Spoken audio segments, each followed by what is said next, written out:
RC from the Mountaintop Joiner Shop here. In my previous video I took a bunch of long walnut boards and I edge jointed them by hand and I made this big old mess.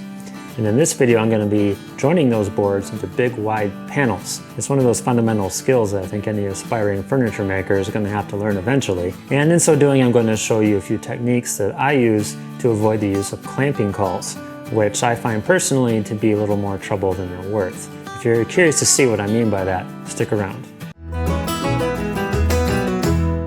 Alright, so I have my big stack of edge jointed walnut boards. They're all milled and ready to go basically. And I have another smaller stack off camera over here that's going to be for the case sides for this commission I'm working on. It's going to be an MCM-ish sideboard with this walnut outer case. And before I go about actually getting ready to join these boards into panels, I'm going to do something I don't see a lot of other YouTubers doing for whatever reason, and that's lay these down on the floor and figure out what orientation of the grain I want all these boards to have once they're joined to each other.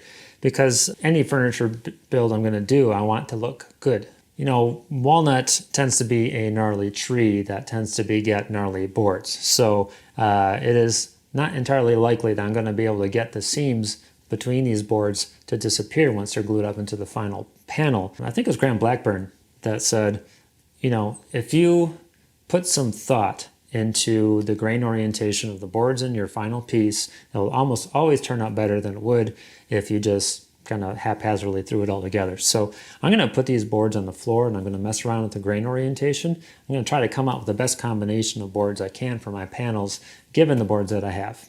Okay, so I've picked out what I think are the most visually interesting boards that all have a similar color to them first, because I want to pick out the boards that are going to make the panel that I'm going to be putting on the top of the piece, the one that's going to be seen the most.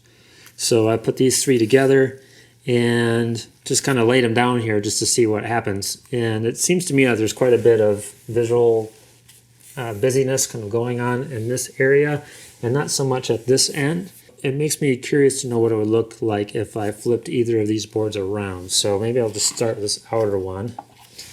Flip that this way. And I'm not using the other side of the board just because there's like a big knot down here that I may or may not be able to get out of here when I cut it to its final length. And there's some other stuff here that, you know, I'm not too worried about this stuff because I can fill it. That kind of thing doesn't bother me, and I know it doesn't really bother the client either. I have another one that's right on the edge on this side, so I really could use either side of this board and probably get a decent result out of it. But when I do that, it puts the busyness on the outer edge of the panel. And this panel is going to get trimmed to width anyways, but even if I take a little bit off of this, there's going to be busyness right at the edge here. And I don't love that either, so let's flip it this way. Now I got a big old knot down here, and the busyness here meets up with some straight grain here. Yeah, I don't know about that either. I'm going to be picky. So maybe what I'll do is keep this one flipped this way. That puts my straight grain of the board at the outer edge of the final panel, and then I'll flip this one and put this busy grain at this end and balance this out a little better that way. So let's see what happens when I do that. By the way, these mats on my floor, these are actually horse stall mats. I talked about this in my shop tour video, so if you're curious about these mats and everything else going on in my shop, maybe check that out. I'll put a link in the description to this video for that. That seems to balance out the busyness a little bit better. There's some here, there's some here, there's a little bit over there. That's okay. Now when I stand up and look at it, where these two boards come together is fairly straight grain. That works pretty well. Where these two boards come together is just okay. Just okay. See what happens when we flip this one over. First of all, what's on the other side of this? Lots of little knots and stuff that I would have to fill. Just come over here like this. What I think will ultimately happen here is this will end up being the front edge of the top. This will get trimmed off, this little notch that's missing here, when I trim this to its final width. I can safely leave this busyness here at the outside edge of the board because it'll be at the back of the piece. And the reason I'm going to do that is because I have some lighter colored, what I think is sapwood right here. With walnut, the difference in the heartwood and sapwood is pretty stark in color. And even though they steam these boards to try to even that out, it's still pretty apparent where that occurs. And so I have a light color kind of meeting a dark color here that kind of sticks out just a bit, kind of bothers me. So I'll flip this back the way it was and stare at that for a little bit. All right, so I think this is about as good as I can make it. So I've taken a white wax pencil and marked a triangle on these 3 boards so I can keep them in the right orientation later on, put little T's on them so I know this is the top, although that should be readily apparent once they're glued up. And you'll notice a couple things I didn't really fret about when I was looking at these. One is the orientation of the growth rings on the end grain. With the end grain, some people will alternate the end grain up and down, the arcs in the end grain, to have a panel that if it were to move is kind of wavy. Other people will orient the growth rings all in the same direction, such that the resultant panel will have just a subtle curve to it all the way across its width if it were to move. In either case, if you're using good joinery, your boards are going to stay flat. So the way you orient the end grain doesn't really matter that much in these scenarios. It might be a little bit different if this panel is just hanging out there like a tabletop with very little to support it. But this is a case that's going to be dovetailed on the ends and have dividers along its length. So I'm not concerned about that at all. Another thing that you'll notice I didn't really talk about is which direction the grain runs on these for later hand planing. And that's because walnut is a gnarly wood, and hand planing this with a smoothing plane in the past has got me into a lot of trouble. I've had it work great in some instances, but I've also had tear that was so bad that it almost ruined the project. So I don't want to run that risk. And so when these panels are ready to go and I'm doing finish prep, I'm going to be sanding them, not using a smoothing plane. So I didn't worry about the way that the grain is running at the seams because, you know, it's running every which way regardless. That's it. I'm going to run with this, and I'm going to do the same thing with my 2 side panels. And then I'm going to leave the least attractive boards that I have left over for the bottom of the case. And there's one more thing I'm going to do before I pick up these boards off the floor, and that's check that the gaps in my joints are going to be able to be clamped out. So when I hand jointed these, I did it in such a way that I'm creating a spring joint. So there's a little bit of a gap between each of the boards at the center of the panel. And normally, if you are able to clamp those out easily, then you're golden. But if the clamp struggles to draw those joints together, that could cause problems down the line. So I'm going to tighten up my clamp and just see how they behave. I'm having to apply a lot of pressure to get these seams to close up. So I feel like there's a bit much material at the ends of these boards. So I'm probably going to take the middle one and take the corners off a little bit such that these gaps are a little bit less than they are now. And that should give me less trouble when I go to glue up the final panel. It's one of those perils, one of the risks you run when you're hand jointing boards is having them oversprung like that.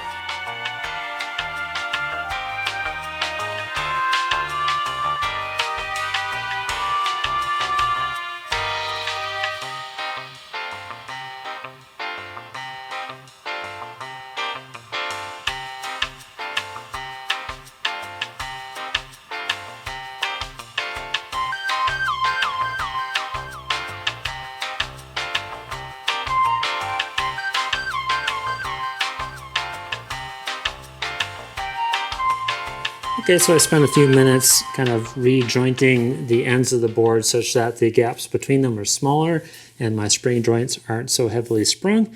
And this seam here has almost disappeared at this point, and this gap here is very, very small. So I'm gonna hit that with the clamp, and that clamps out super easily. So I'm good to go here. I'm gonna get these boards ready to be glued up, and I'm gonna do it in a way that doesn't require clamping cauls. Okay, so I moved my boards up here onto the bench in the same orientation I had them laid out at. And before I start spreading glue on here and clamping them up, I have one more step to do, which brings us to the discussion of clamping cauls and why I don't use them. For one, I don't glue up big panels often enough to really be able to justify a clamping caul system. So there are all kinds of systems on the market that incorporate a clamping caul and a clamp kind of together. And all those systems are A, very expensive, and B, have a certain capacity. And the panel I may be gluing up may or may not jive with the capacity of that system. So I don't find it worth it to do those. And then there's the issue of shop-made clamping cauls.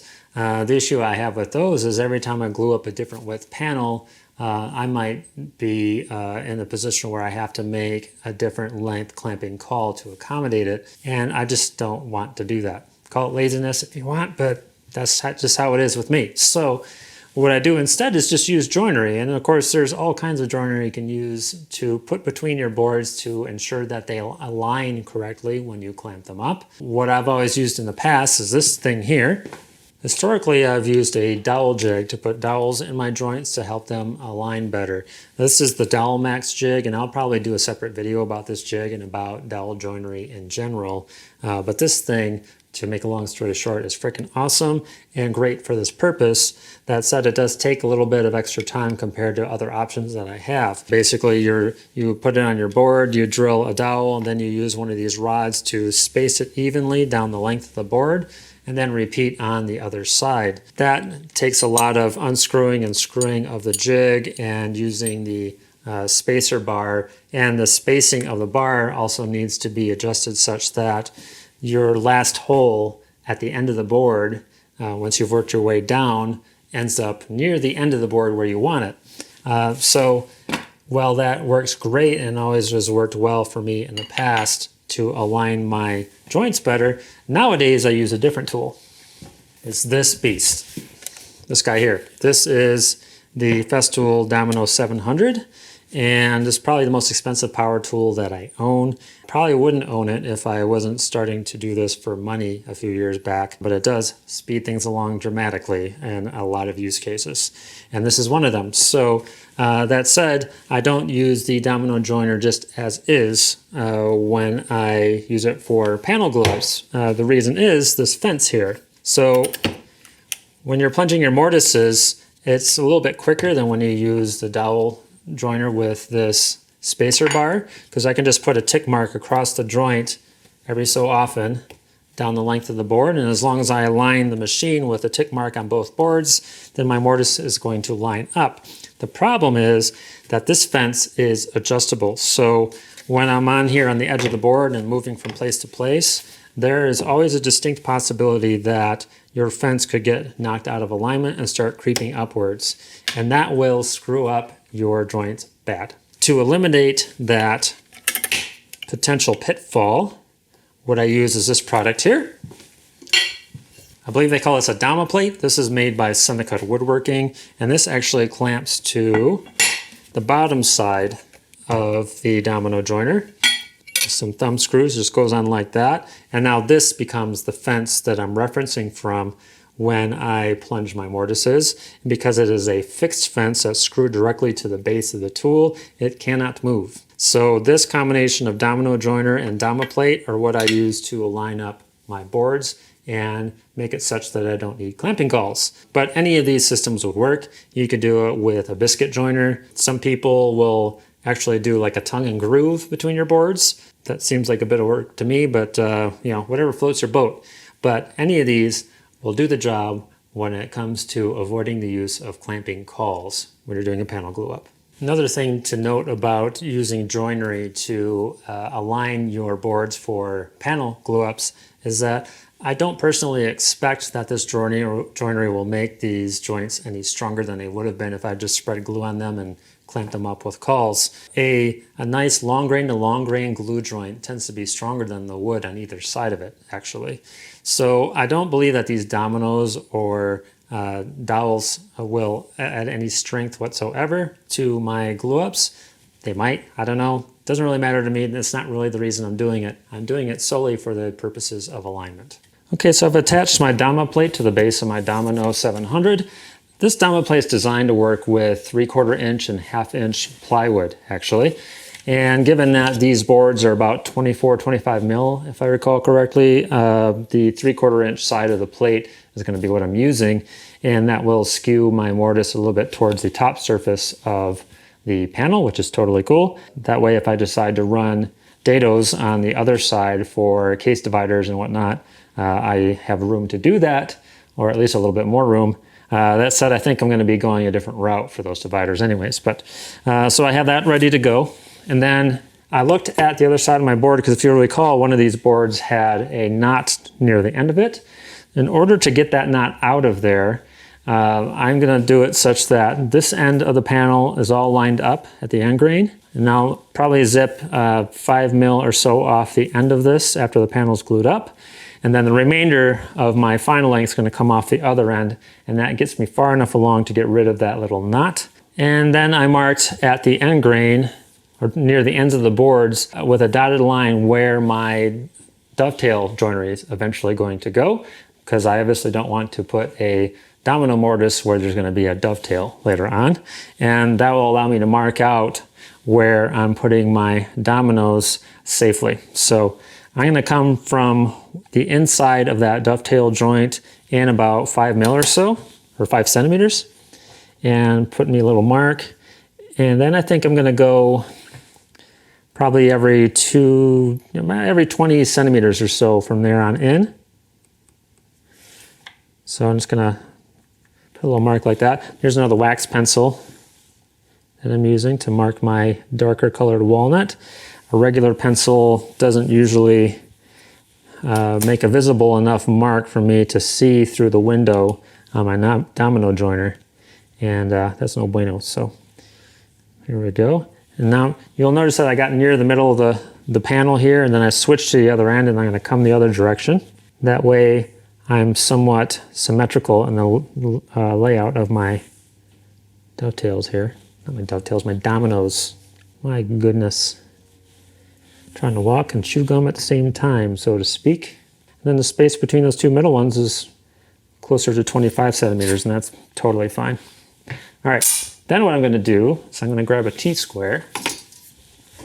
This is an old Starrett T-square that's 24 inches. If you can find a metric version of this that was as cheap as this one was, I swear this thing was like 25 bucks or something. That would be awesome. I'd be all ears if you're aware of such a product. Nice T-square and metric would be sweet. So I'm going to transfer my mark across both of these seams using a T-square. Now, you don't really have to measure it out like this if you're not inclined to do that. You can just kind of eyeball it and put your marks. But, you know, when you're in this line of work, you tend to be a little bit obsessed with the details, even if said details are the kind of details that nobody's ever going to see or probably care about. Fair enough, fair enough. This edge joint is so good. It's so tight, even without clamps, that I can hardly see where it is. That's pretty sweet. And one more. I'll do it on this side. There we go. So that's where all of my dominoes are going to go. I'll hang this back up. In my domino joiner, I have a 5 millimeter bit. 5 millimeter is going to be less than a third of the total thickness of the boards that I'm joining to each other, which is totally cool. Because again, these are more for alignment than they are for strength. And the other reason I'm doing 5 mil is I had a big old container full of them. These dominoes are from Tools. They're not actually from Festool. And what I like about these is in my super dry shop, the thickness of these I find to be a little bit more consistent. I don't know if you can see that all right or not. More consistent and a little bit thicker than a lot of the Festool dominoes. So these work better for me, at least in my dry shop conditions. And they're pretty comparable in price. I think they're actually a little bit cheaper, especially when you buy them in a big container like that. So Tools. I'll leave an affiliate link in the description for these if you're needing to stock up on dominoes. I could easily recommend those. All right, so now I'm going to pull these boards apart, get my board such that I can plunge the domino mortises in it, and we'll go ahead and do that. One more thing I want to show you before I plunge these mortises. At the top of the tool here, you have a little selector, and it's selected via this switch here. So this guy right there is adjusted right here. And what that does is adjust the width of the mortise that it cuts. So if you want to cut a mortise that's exactly the same width as your dominoes, you use that selector. If you move it to the other side, that will cut a slightly wider mortise than your domino is. What that gives me is room to fudge it. If I'm not right on these marks, I will still get a proper alignment through the thickness of the panel and have everything line up fine. What I want to do though is have that end of my panel all lined up at the end grain, so I don't have to snip that much off the end of it to square it up. So at this end of this board, because I flipped it around, I'm going to use the narrow setting mortise for this first one, and then use a wide setting for all the rest of them. And that will make sure that this end of my panel, which would be that end over there, are all lined up on the end grain because of the way I measured and used the T-square earlier. And the rest of them will go together hopefully without any trouble. So that's my game plan. And because this thing is kind of noisy, I'm going to use some hearing protection. Although the dust collection is very good, so I don't always use eye protection when I do this. Your mileage may vary. I'm not responsible if you get dust in your eyes. So here we go.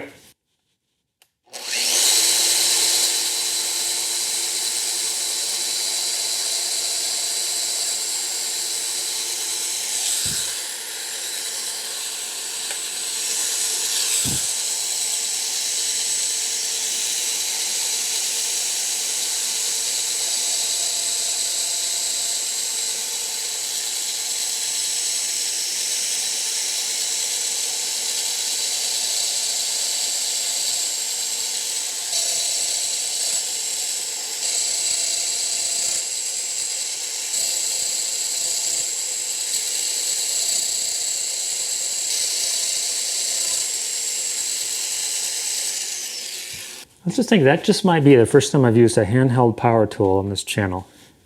That's pretty wild, but maybe not. I don't know. You may have noticed that I was leaning hard on top of that Dama plate. Obviously, I don't want to plunge a mortise that slopes up or down. Likewise, I'm pushing on the back of the tool when I go to plunge it. I definitely don't want to push in such a way that, again, I'm angling the tool up or down as I plunge my mortise. So you get the idea. This one is narrow. These are all wide mortises, and that should get me by when I glue up this panel. All I have to do now is repeat on the other boards and put my dominoes in and run my glue and set up my clamps. So I'm going to go ahead and finish this, and I'll come back to you when it's time to glue things up. Okay, well, I'm just about ready to go here. As you can see, I actually set up this whole clamping business on the floor of my shop for a couple of reasons. One is it's one of the only areas where I have enough space to kind of get around to all sides of it.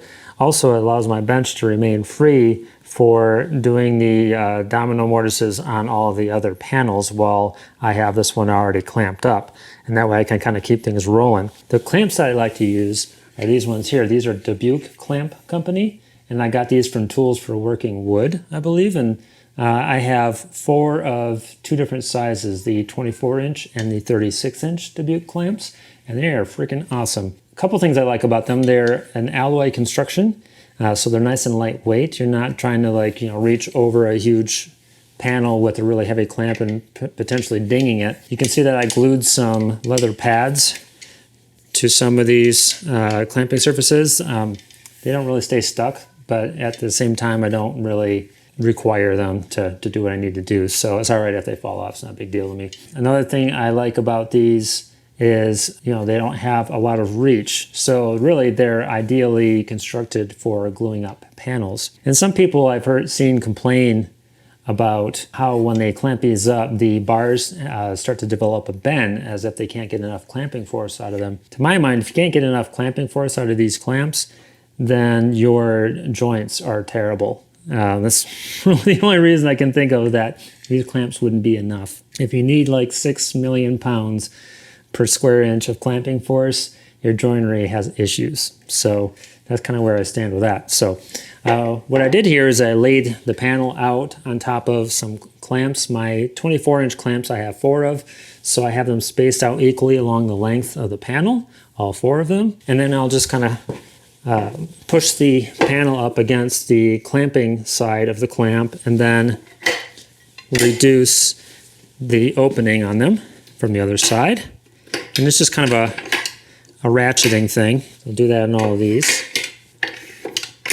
And of course I have clamps very near to the ends of the panels to make sure that those ends don't show any gaps. And then I'm going to keep 3 of these longer ones in reserve, and they're going to go on top of the panel in between each of these shorter ones that are underneath the panel. That way I have a lot of clamps all the way along the length of the board, and because some of my clamps are on top and some are on bottom, they will balance each other out. If all of your clamps are on one side of the panel, it tends to cause the panel to kind of bow in the middle. To counteract that, if you alternate your clamps on one side and then the other all the way down the board, it'll balance that out and you don't have to worry about it so much. So I'm going to keep 3 of these handy.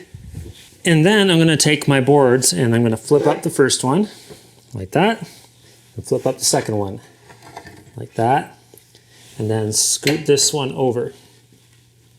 So these 2 edges are the ones that I'm going to apply glue to, and then I'm going to stick my dominoes in, and then I'm going to basically start putting the panel together and then lay it down onto the clamps and clamp it up. Now you'll see a lot of people do all kinds of interesting things when it comes to panel glue ups. Some people are obsessed with putting glue on both surfaces and then brushing it on. I just lay a bead down the middle of it on one side, and then when I clamp it up, it squishes that glue out until it spreads out over the whole of the joint. After a while, you get to where you know exactly how much glue will cover the whole of the joint without spilling over. And that's another thing I've seen people do in glue ups, is just put an amazing amount of glue on their edges, and then when they clamp it up, it's just dripping and splooging all over the place. We don't want splooge all over the place in my shop. Just saying. Yeah, all you need is enough glue to cover the inside of the joint, not the outside. So that's all we're gonna say about that for now. So I'm gonna go ahead and lay a bead of hide glue on here. I've got a fresh bottle here. While I'm thinking about it, I will show you what glue I like to use. So this is the Tight Bond Liquid Hide Glue.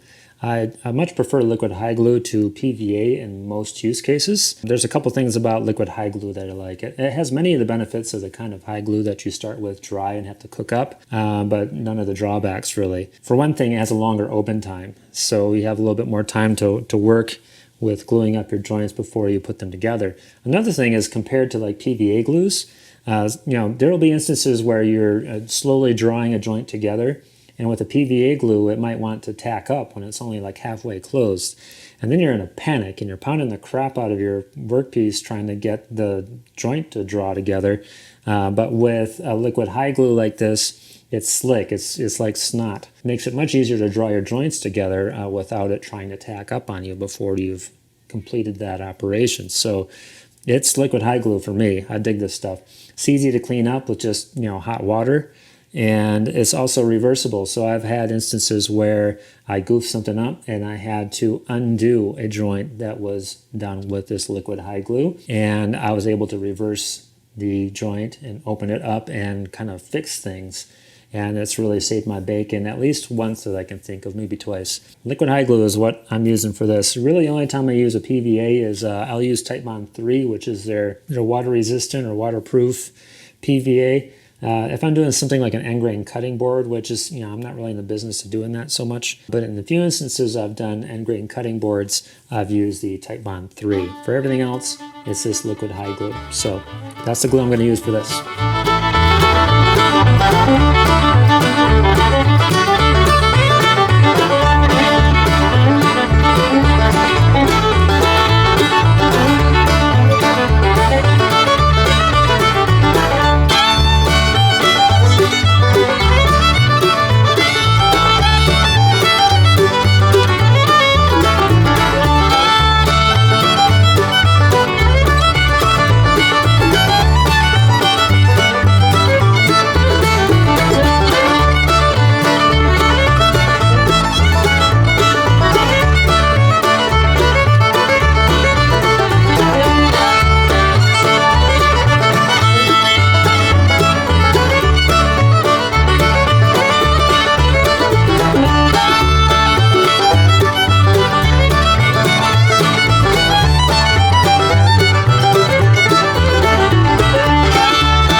that's it. That's the process that I like to use for panel glue ups. Like I said at the beginning of the video, there's all kinds of ways you can do this, and most of them are perfectly legitimate. This is just what I settled on after years of doing panel glue ups and experimenting with different things. So hope you were able to pick up some tips from this video. And what I'm going to do now is just leave this sitting overnight. I got it out of the way for my bench so I can continue to work on my bench and get my other panels ready for glue up. And then when I take this out of the clamps, I'll scrape the glue beads off with a carbide scraper. And then I'll basically treat this panel like a big piece of plywood. I'm going to pick a reference edge. I'm going to saw the other edge to my final width using the track saw. And then I'm going to zip off the ends nice and square. And then I can prep that panel for joinery. And the joinery I'm going to be doing on this case is actually going to be hand cut dovetails. And that ought to be interesting because this is a big panel. It's wide, it's pretty thick stock. Could get interesting, so be sure to watch for that. In the meantime, appreciate you watching. We'll catch you later. Now, if you like what you saw here, please hit like and subscribe. It would help me out a lot. Also hit the little bell icon if you want to be notified anytime I release a new video. And if you didn't like what you saw here, keep it to yourself, pal. Or watch one of my other videos. You might like one of those. Thank you for watching.